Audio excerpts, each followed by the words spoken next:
Today on the show, because 2018 is officially drunk and needs to go home, we discuss how Nancy Pelosi insulted Trump's manhood.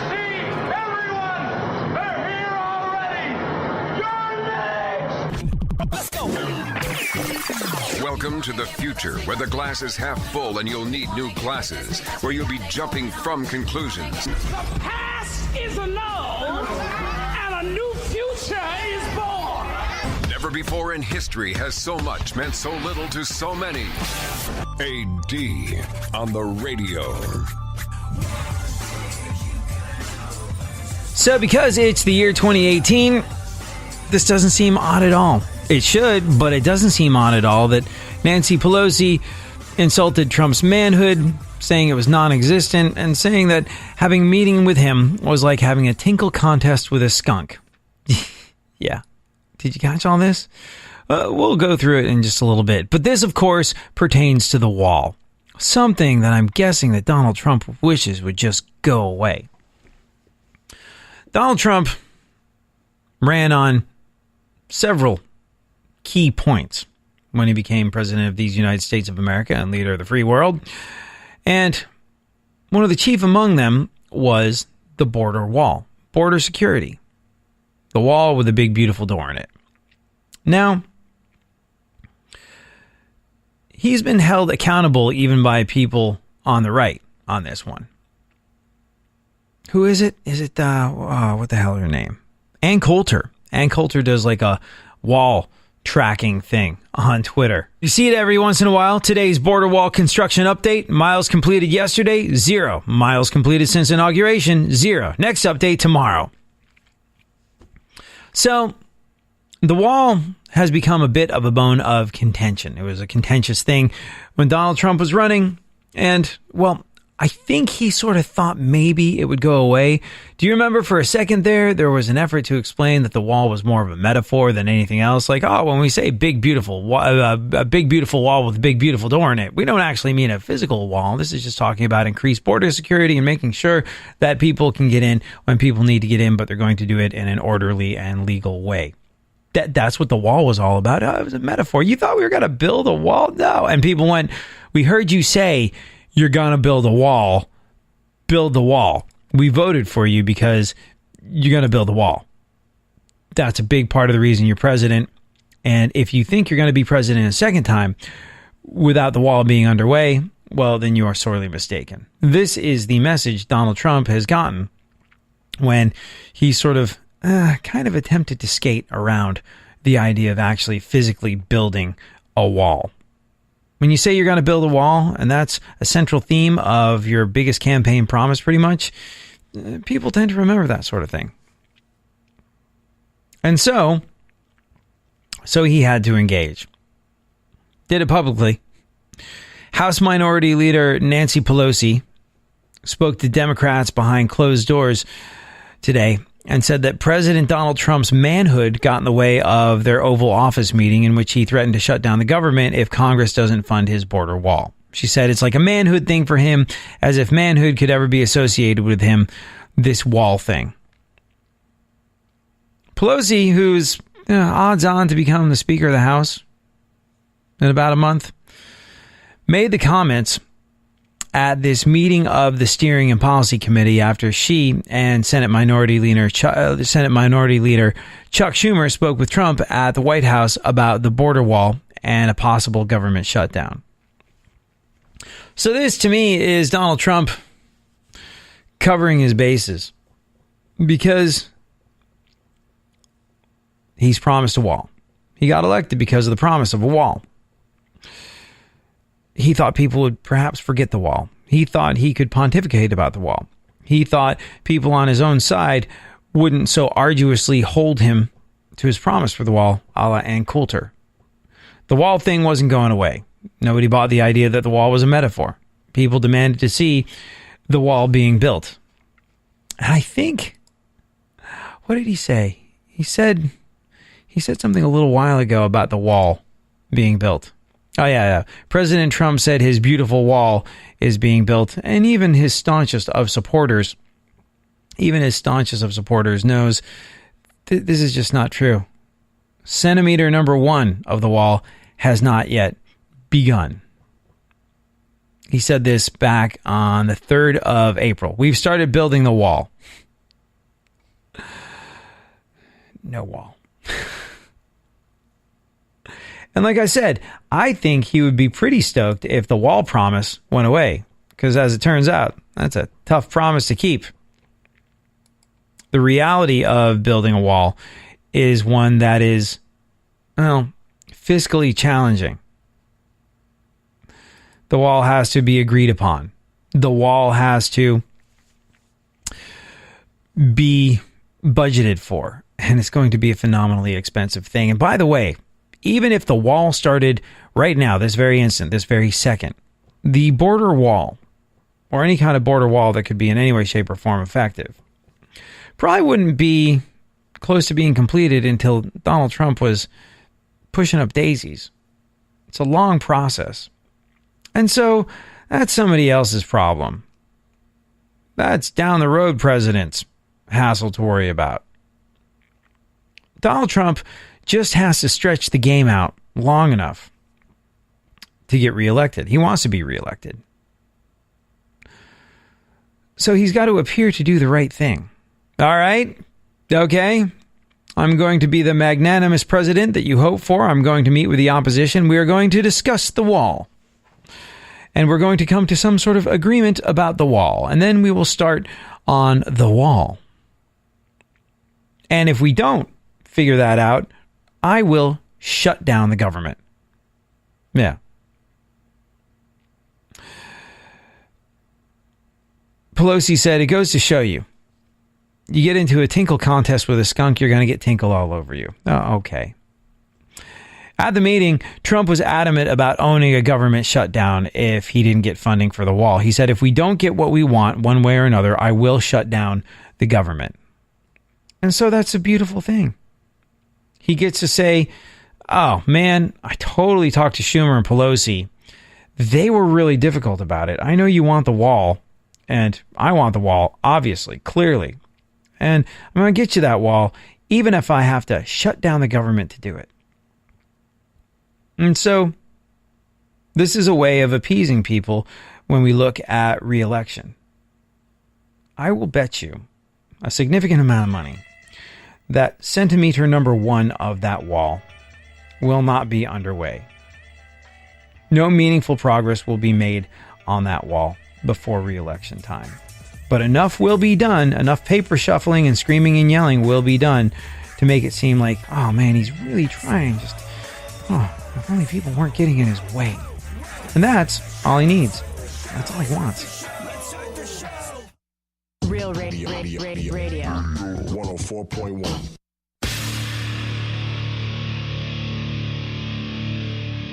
Where the left and right come together for fundamental truths. AD on the radio, on Twitter at ADSXE.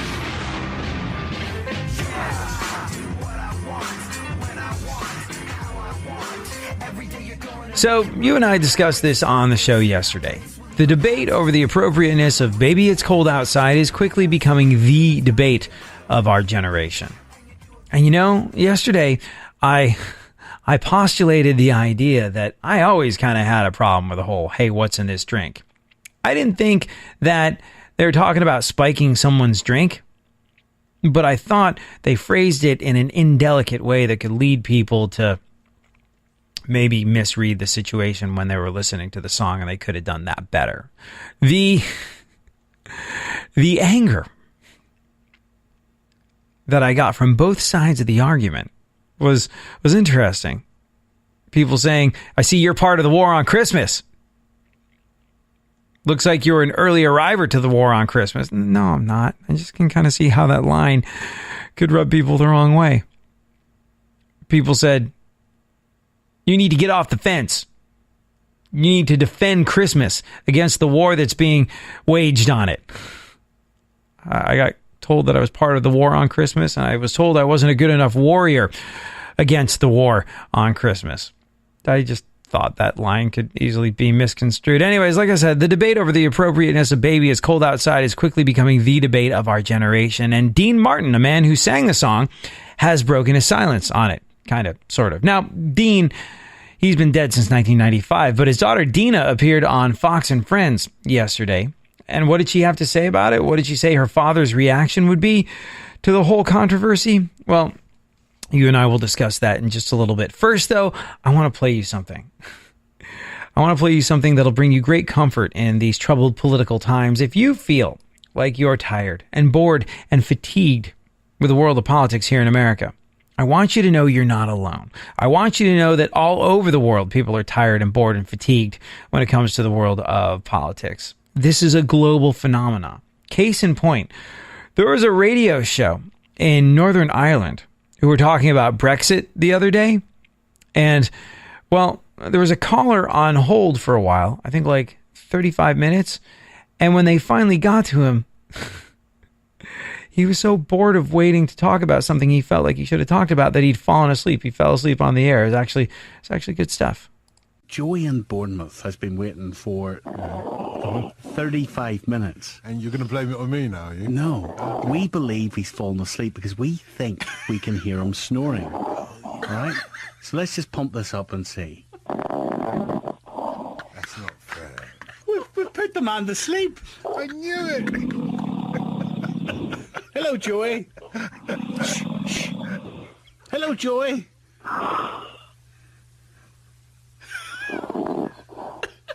So, Joey, what do you think of Brexit? This meaningful vote next Tuesday, Joey. I think this is the best. This has been the best Nolan 5 Live show of the year. Yeah, putting a listener to sleep. This is not really a good look for a radio show. Although I got to tell you, I have gotten, since the show started to be podcast, I've gotten a lot of email from people saying, hey, there's something about the tone of your voice. It really relaxes me. And I enjoy listening to you in bed as I fall asleep. I'm not supposed to be like a sleep hypnotist. I don't want to be the radio host capable of curing your insomnia, but whatever. I guess it's nice. There was someone that sent me, or some listener that sent me a really nice email saying that she suffers from really bad anxiety and insomnia, and she listens to the sound of my voice at night to help her calm down and get to sleep. And hey, if I can help in any way, shape, or form, that's a good thing. But as we see from our friends in Northern Ireland, not only is the rest of the world fatigued on the idea of politics, but it's not a good look for a radio host it's not a good look for a radio host to have the same effect as warm milk and crushed up Excedrin PM. So, as we said, the debate over the appropriateness of Baby It's Cold Outside is quickly becoming the debate of our generation. It's insane. Like I said earlier, all I pointed out on the air yesterday was that line, hey, what's in this drink? I could see how that could be misconstrued. But I got called out by people on both sides of the argument. People told me I wasn't being enough of a warrior in the fight back against the war against Christmas, if that makes sense. I had to read it a couple times myself. I'm not enough of a warrior in the war against the war on Christmas. Meaning, I should advocate. I should advocate for Baby It's Cold Outside and put the Christ back in Christmas. I don't understand how Baby It's Cold Outside and putting the Christ back in Christmas are connected, but apparently not being a staunch enough supporter of the song made me complicit in the war against Christmas, I guess is what they were trying to get at. And then there were people saying that I was approving a culture of rape and misogyny and all this sort of stuff by not coming out against it strong enough. It's a tough time we live in. These are choppy waters to navigate. Anyways, all I said was, that one line, I could see how people might bristle at that. I get it. What's in this drink? It does sound kind of like you just got roofied. To me, anyways. But the debate over the appropriateness of Baby It's Cold Outside has, like we said, become the debate of our generation.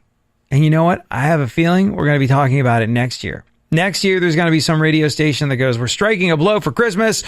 We're going to play it. Ha! And some controversy will ensue and people get all mad. But Dean Martin has broken his silence. Kind of, sort of. Dean Martin has been dead since 1995. But his daughter Dina appeared on Fox and Friends yesterday. Now, in case you didn't know, a little bit of musical history for you. Dean Martin did the song for his 1959 album, A Winter Romance. And in the year 2006, country singer Martina McBride overdubbed her vocals to sing it with him for a remastered version of the album, Christmas with Dino. Yes. So, he's got some history with the song. Even though he passed away in 1995, he released a new duet version of it in 2006. Isn't technology an amazing thing? Anyways, like I said, his daughter Dina was on Fox and Friends yesterday, and she said that her dad would be, and I quote, going insane over the debate if he was still alive.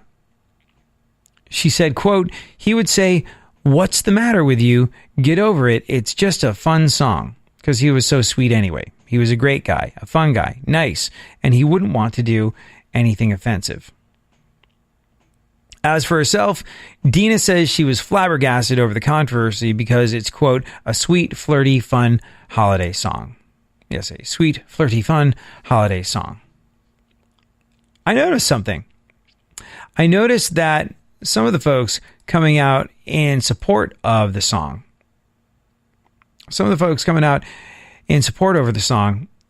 are people who stand to lose money if the airplay diminishes, if it gets taken off of albums. One was the daughter of the man who wrote it, who said, this is ridiculous. This is a song that he wrote for him and my mom to sing during the holidays. And then the daughter of Dean Martin, who recorded a version of it that she probably still makes royalties off of, was just like, no, God, no, this is my Christmas shopping money. What the hell, no. There's nothing bad about that song, and it just breaks my heart. And I know my dad would be going insane right now. He would say, well, what's the matter with you?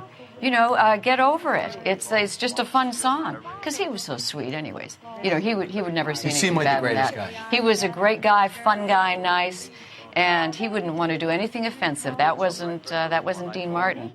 You know, actually, I got to tell you, I have heard that about Dean Martin, that he was like the most polite person on the face of the planet. He got a reputation as being the cool guy because he wouldn't say much, but that was because he was embarrassed to speak English because he didn't start speaking English until he was 5 years old. And he always had a cigarette in one hand and a whiskey cocktail in the other when he was performing.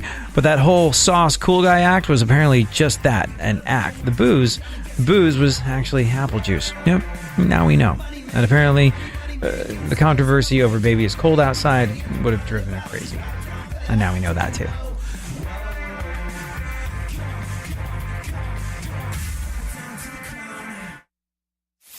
For more stimulation and less irritation, 9 out of 10 doctors choose KPRC AM 950, Houston's more stimulating talk radio.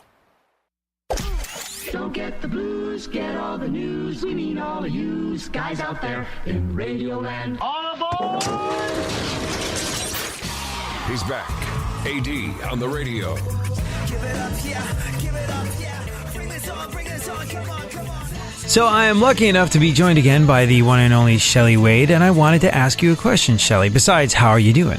I am doing well, AD. It's super cold in the studio, though. It is, yeah. You don't even have anything on your arms. I don't know how you're freezing. You're not freezing. You know, I realize that it's funny because you start to think sometimes, where might you land next? In radio, we live a bit of a nomadic existence. And I thought I could go back to cold weather. Like, I'm from New York. I grew up in England. England is not as cold as New York, but, you know, like, I've had experience with sleet and snow, but, like, having lived back and forth between Houston and California for quite some time now, where you don't really get snow or cold, like just the hint of cold that we've been getting. And I feel safe saying this because a lot of our listeners are in Florida, so they live. Like, I don't know if this show airs in any places where it actually snows. Come to think of it, we're on like a bunch of different cities, but I think they're all warm weather cities, so perhaps people can relate. It's been a little chilly as I've been walking Millhouse the puppy at night recently. And I'm like, this is beat. I am not into it. And like my nose gets cold and my toes get cold. And I'm like, I don't know if I can handle moving back to a cold place. I get really irritated when San Diego doesn't have perfect weather. You know, when it's not perfectly warm and perfectly sunny, I'm irritated because why are we living here if it's not going to be perfect? That's, you know, why are we paying all this money for rent and houses if it's not perfect? This is why it's so expensive. So if it's not perfect, I need some of my money back. You know, I feel like it's so funny you should say that, because I remember when I first arrived in California, I got my first California paycheck. I looked at it, I was like, I feel like I worked harder than that. It's painful, isn't it? All the taxes they take out, it is really painful. Yeah, my boss told me like, oh yeah, that's sunshine tax. That's what you pay to live in a place that's perfect all year round. I'm like, I don't ever really go outside. I'm one of the last great true indoorsmen. Like I'm never. You're always in a studio. I'm always in a studio. The gorgeousness. I am always as much as I can. I get out to La Jolla and I stare out at the ocean, and I just love it. But back to your original point. You know, I'm from Houston. It gets super hot in Houston, and. You know, when I first moved to New York, it was a struggle for me, AD. You know, I mean, after being there for 12 years, I survived. But the first, I'd say maybe 3 years, I would literally lose my voice every time the winter came. And when I say lose my voice, I mean, I would open my mouth and nothing would come out. I am not exaggerating. And for me, I felt like it was such a job liability. You get paid to talk, and I couldn't talk. That's the moneymaker. My body had to get acclimated to that. You know, growing up in Houston, we didn't have that kind of cold weather and snow, and I literally would have to go to the otolaryngologist and get the what? Hold on, the what? The ear, nose, and throat doctor. No, what's the fancy smart people name for it? Otolaryngologist. What? Again, please? Don't make me say it again. Once more, just for luck. Otolaryngologist. See, you're messing me up now. Otolaryngologist. Otolaryngologist. Oh, I can't wait to drop that into conversation and make me seem smarter than I actually am. Thank you for that. Yeah, so don't just say ear, nose, and throat doctor. I went to the otolaryngologist, you know. But, you know, they would have to give me steroid shots. And, you know, AD, look at me. I'm not a little girl. I don't need help gaining weight. When they would give me those steroid shots, I would bulk up like a linebacker. Wait, really? I could not. Oh my God, it was I thought it just affected like did they give you shots in your neck? Because I've heard. Well, the shot would be in my butt, actually. Really? Yeah. Because like when I was in a band and on tour, occasionally a rock doc would come out and see some of the other bands, and they were like, "Do you need anything?" You know, like, and basically there's muscles that you only jack up when you're a musician. If you think about it, a Gibson guitar is a very expensive a very heavy plank of wood that you hang around one side of your body. So like it messes with your shoulders, and then you know people like to sling it low, so they have horrible posture and they're headbanging and stage diving and doing all these things that you do when you're a guy or girl in a rock band on tour. And then one of the other things they do was sort of like steroid shots for when you inevitably lose your voice from screaming and yelling so much. And they were always do the throat. They would always give them a jab in the neck when they couldn't sing. Yeah. No, they always did my butt. I mean, you know, I'm sorry, I said that in a bad way. Sorry, that didn't sound right. They always gave me a shot. Or did it? But, you know, or if they didn't do the shot, the actual needle, they would give me like a course of like 5 or 6 days of steroid pills. In either case, I would wait for a long time before I would call the doctor because I did not want to get on steroids because I don't need help gaining weight. I do that perfectly fine by myself. And so I would wait, just praying my voice is going to come back tomorrow. I would do everything. I'm doing the soup. I'm drinking the tea. I'm doing the hot toddy, everything, medicine, everything. And my voice just would not come back. And then my boss would call me every day. She'd be like, hello? Can you talk yet? Wow. And then she would, when she called, that's when I knew she was tired of this BS. I needed to go to the doctor and get my steroids. And so it would come back. So long story longer, could I go back to a cold climate? You know, yeah, I would consider living in New York again. You know, it's like such an awesome place to live, right? Yeah, it is its own thing. It would be a struggle for me going back to that, the blizzards and stuff. Yeah. I sure don't miss that. I miss the city, but I don't miss that weather at all. You know, it's if you're like me and everybody else in New York City, what you did to get around was you took the subway, and that is like the least forgiving thing climate-wise. Because like when I moved to Houston, people are like, "Oh man, just wait till summer gets here. You're gonna be." And I was like, "Hey, until you've got stuck in a subway car in August with no air conditioning, that just stops and it goes dark." I was like, you don't know what heat is. It's horrible. But then it's funky. It's not just the heat; it's the funk of the smell of everything people that goes on in the subway. Yeah. Ugh. Yeah, New Yorkers are not necessarily the freshest of folks. Like, New York's a sweaty city. Everybody kind of stinks in New York. You don't think about it because it's a city, but like, we're in the dead of summer for sure. Everyone's walking around getting sweaty, and that was the one thing I hated about wintertime, because you had that like 2-block walk from your apartment to the subway station, so you had to bundle up, otherwise you die. You know, because it's super cold. But then you get into the subway station and they're cranking the heat, and you're packed in like sardines, and you're just like, it's the middle of December, and I might pass out because I'm sweating so much. But yeah, I'd love to move back to that. I do not miss that weather, man. That's the only thing. You know, I mean, I wouldn't say the only. I mean, rats may be the other thing, but other than that, I love the place. You know. Yeah. So. And also, like, well, to your point with San Diego, I am one of the last great true indoorsmen. Like, New York, you can go to Central Park if you feel like seeing a little greenery and nature. It's wonderful. It's beautiful. It's pristine. But I don't want to have to mow a lawn. You know, like, I don't want to have to deal with any of that. And like that.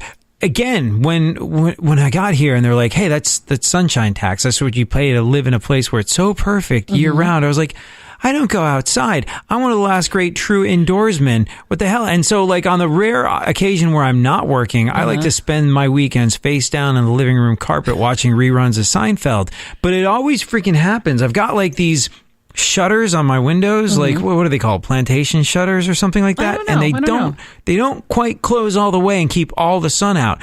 So the sun will start shining in, and it'll shine right on the TV, and I'm just like, oh, can't even watch.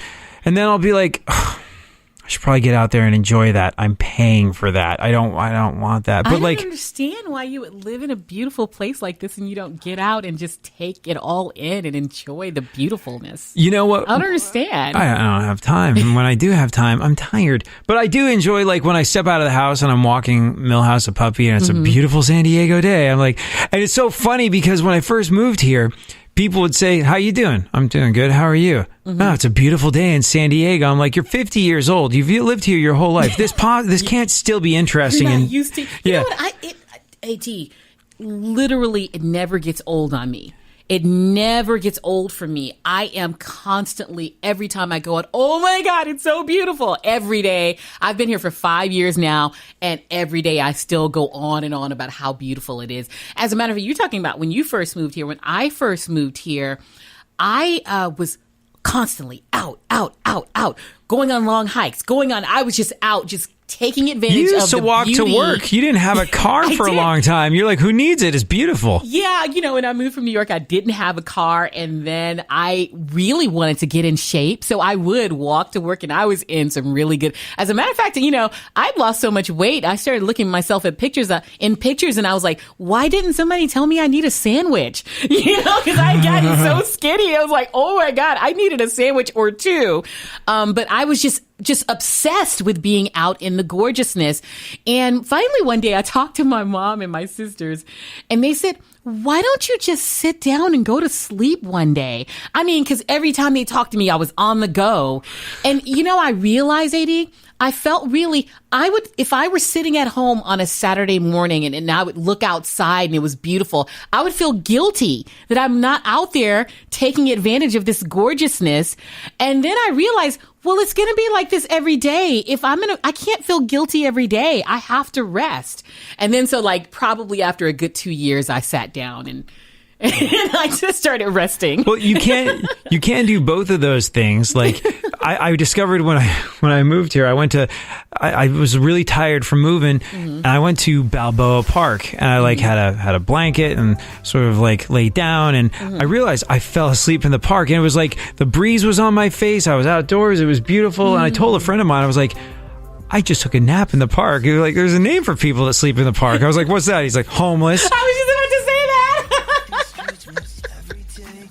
say that. That's funny.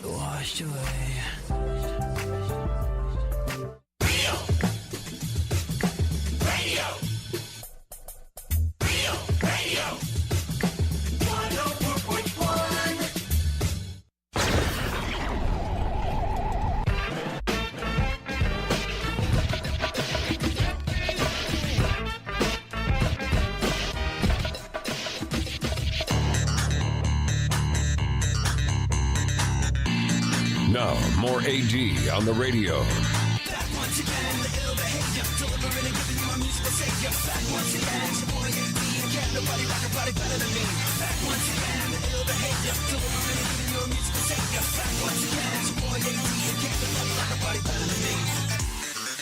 So the question I wanted to ask you, Shelley Wade, was to do with New Year's resolutions, because you did something that I've never done before. I've never given myself social media accountability. I've never said, I'm going to do this. Listen, internet, I'm going to do this. Hold me to this. You know, like, and some people, they announce that I have a friend who works in real estate, and he was like, with God as my witness, I will make 50 cold calls today. I'm like, okay, Eye of the Tiger, dude. You have fun with that.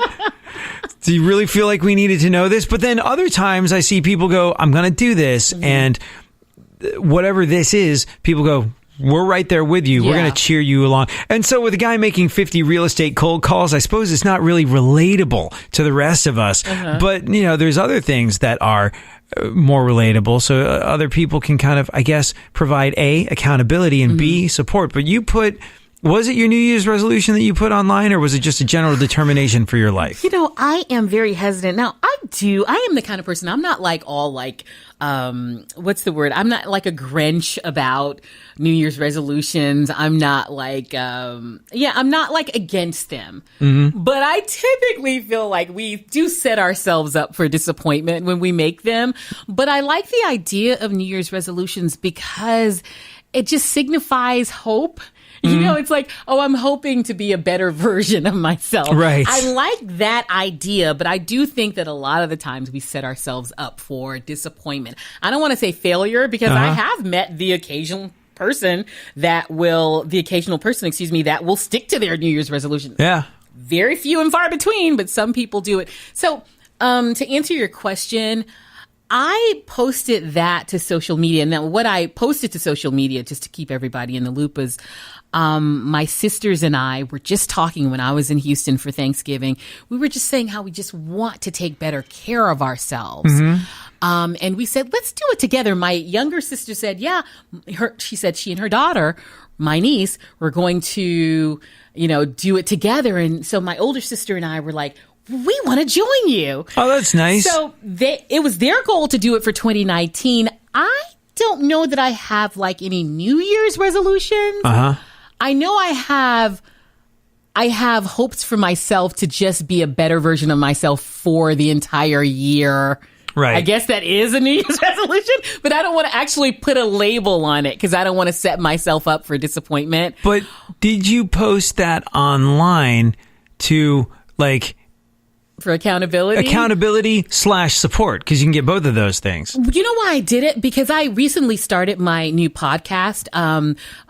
It's called All the Rage with Shelley Wade. If you guys want to check it out on iHeartRadio and iTunes. So what I said was that I would try to share as much, I'm not going to be TMI all the time, but I would try to share my journey, my personal journey. I do a lot of interviews with people and celebrities for the podcast, but I also want to share my personal ups and downs, hills and valleys, journeys.